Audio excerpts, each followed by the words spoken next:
Les systèmes décentralisés dont vous parlez, ils répondent à une attente des populations qui ont un besoin d'accès à l'électricité, à la lumière, et ce sont des solutions technologiques très pragmatiques.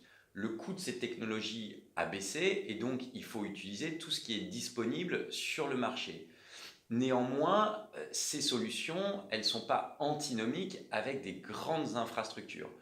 On le voit notamment au Sénégal, par exemple, qui est l'un des pays qui a le plus promu l'énergie solaire, les centrales solaires photovoltaïques. Je crois qu'il y a 7 centrales entre 20 et 30 mégawatts, donc c'est énorme.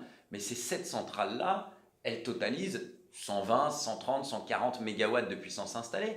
Alors qu'une centrale à charbon qui est actuellement discutée, elle a une capacité de 150, 160 mégawatts.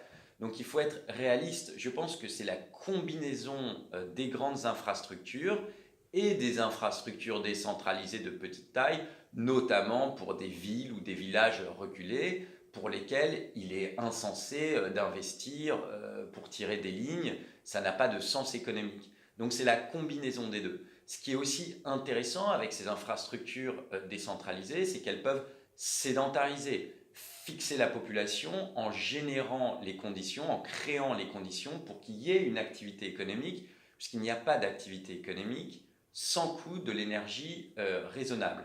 Mais il y a des questions qui se posent, notamment celle de la gestion des réseaux, de l'intermittence de ces énergies, et la question du stockage qui a encore un coût élevé. Donc il faut regarder ces questions, à mon avis, dans leur globalité, sans idéologie, avec beaucoup de pragmatisme. Et puis, pour le moment, les solutions dont on parle, les mini-réseaux, les kits solaires photovoltaïques, n'appellent pas une puissance extrêmement importante et ça demeure de l'appoint. De l'appoint. Et ce qui est important dans un contexte d'explosion démographique et de croissance forte, c'est quand même d'avoir des solutions qui ont une force, une solidité pour qu'il y ait de l'activité économique et de la transformation, quand on parle d'agriculture, qu'il puisse y avoir de la transformation de produits, qu'il puisse y avoir j'insiste là-dessus, beaucoup de capacités logistiques, donc des lieux où on va pouvoir conserver les aliments, les produits. Il faut de l'énergie, c'est clair, de l'infrastructure, de l'énergie.